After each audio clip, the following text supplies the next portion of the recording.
भाइयों ने।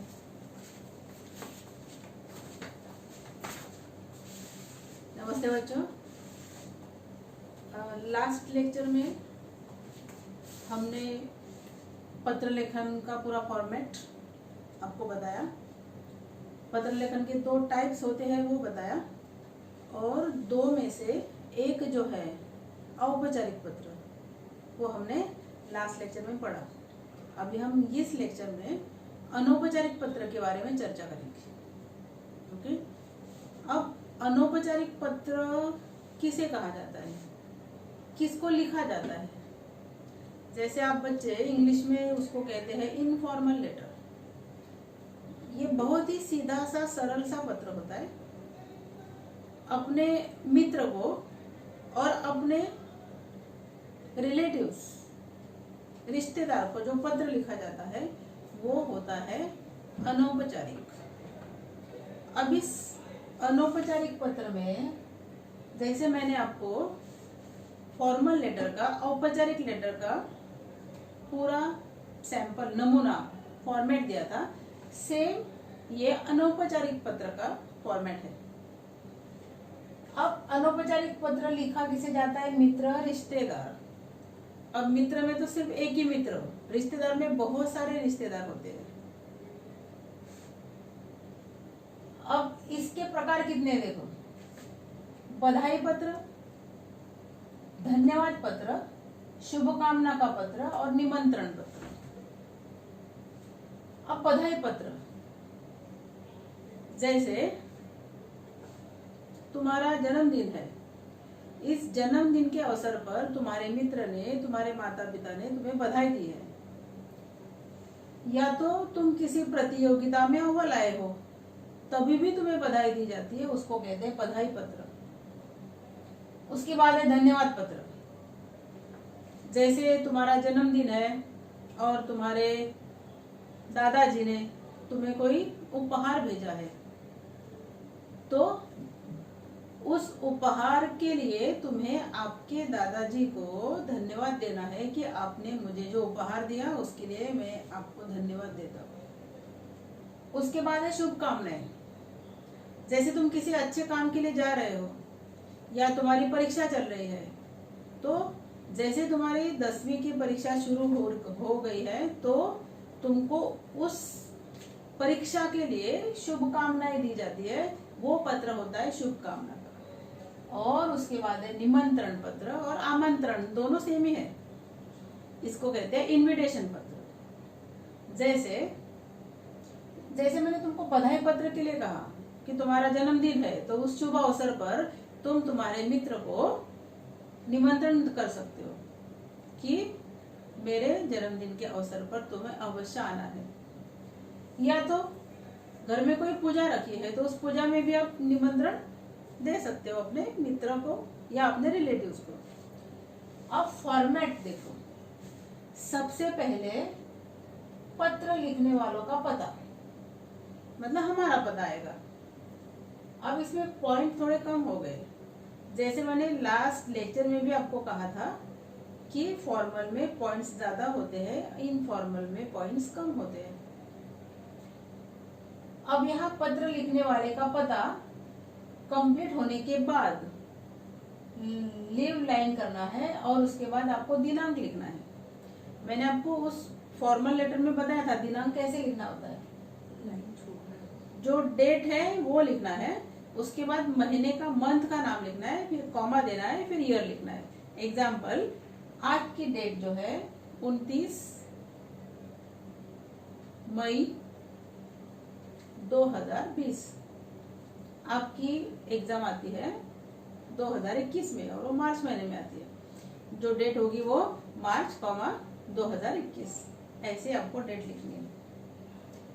उसके बाद लाइन छोड़ना है और उसके बाद अब देखो, आप ये बात याद रखना इधर कि आपको पत्र किसे लिखना है। क्या वो आपके हम उम्र का है, आपसे छोटा है या आपसे बड़ा है? अगर आपसे छोटा है या हम उम्र वाला है तो आप उसे प्रिय शब्द से संबोधित कर सकते हो। अगर तुमसे बड़ा है, बड़ी है, जो भी है फिर रिश्ते में, उसको आपको लिखना है आदरणीय, आदरणीय, पूजनीय, पूजनीय, जो भी लिखना है, या तो एक वर्ड याद रखा तो भी चलेगा। अब तुम्हारे मित्र को तुम प्रिय लिख सकते हो, और तुमसे जो छोटे हैं उसको नाम भी से भी संबोधित कर सकते हो, उसको प्रिय भी कह सकते हो। अगर तुम्हारा छोटा भाई है तो उसका नाम लिख सकते हो तुम, या प्रिय सो एंड सो, और मित्र होगा तो प्रिय मित्र, याद रखना। नहीं तो आप बच्चे पिताजी को पद लिखना है तो भी प्रिय पिताजी, ना ही वो तुम्हारा मित्र है, ना ही तुम्हारे हम उम्र का है, ना ही तुमसे छोटा है। इसके लिए पिताजी को या हमसे जो उम्र से बड़े हैं, रिस्पेक्टेड पर्सन है, उनको हमें लिखना है आदरणीय, और हम उम्र वाले को और हमसे छोटे को लिखना है प्रिय, याद रखना। अब नेक्स्ट जो है, देखो इधर लिखा है, अगर हमसे छोटा है तो हमें उसको आशीर्वाद देना है या नमस्कार करना है, आशीर्वाद देना है। और हमसे अगर बड़ा है तो उसे हमें उनके चरण स्पर्श करना है, उल्टा ना करें। अगर आपने उल्टा किया तो उधर सर्कल हो जाएगा और आपके मार्क्स कट हो जाएंगे। इसके लिए आपका रिश्ता क्या है, वो आपसे उम्र में बड़ा है, छोटा है, या हम उम्र का है, उस हिसाब से आपको ये यूज करना है, इसका उपयोग करना है। प्रिय के लिए शुभाशीष और बड़ों के लिए चरण स्पर्श, याद रखना। उसके बाद फर्स्ट पैराग्राफ में अभी इंट्रोडक्शन मतलब क्या, कि उनको तो पता है कि आप उनके कौन हो, उनका क्षेम कुशल आपको पूछना है। क्या होता है क्षेम कुशल? जैसे आप बताएंगे कि मैं कुशल हूँ और वहां भी सब कुछ कुशल मंगल होगा ऐसी उम्मीद करता हूँ, ये कुशल क्षेम पूछने का, या हमेशा पॉजिटिव थिंकिंग रखने का, कि सकुशल होते, सकुशल रहने के साथ आप भी कुशल मंगल रहेंगे ऐसी मैं उम्मीद करता हूँ।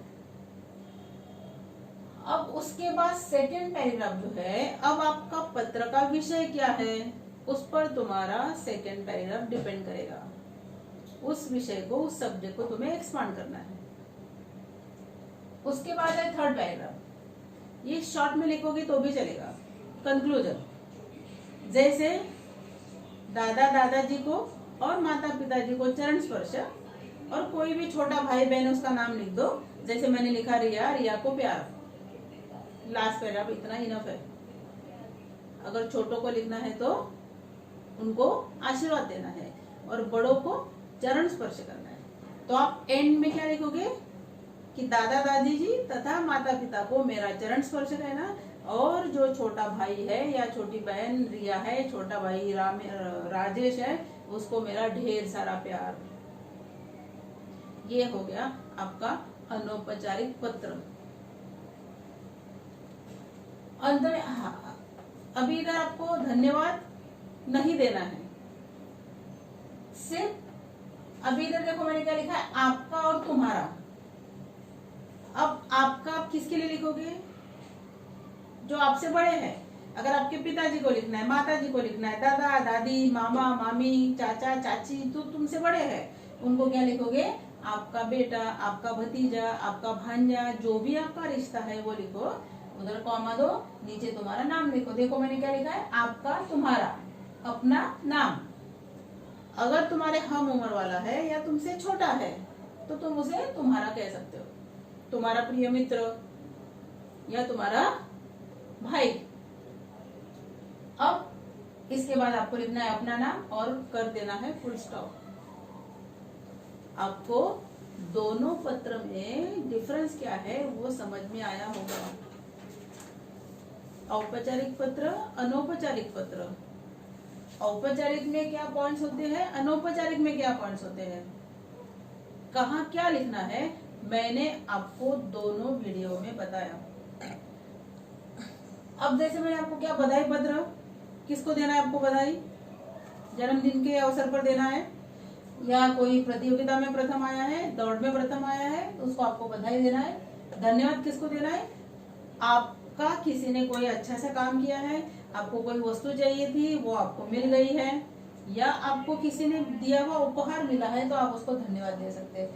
अगर किसी की परीक्षा है या कोई किसी अच्छे काम के लिए देश जा रहा है सॉरी, तो आप उसे शुभकामना दे सकते हैं। और निमंत्रण पत्र मैंने आपको कहा, आपके घर में शादी है, आपकी तो नहीं लेकिन आपके बड़े भाई की, बड़ी बहन की, तो आप उसे निमंत्रण दे सकते हो। आपके घर में पूजा है तो आप निमंत्रण दे सकते हो।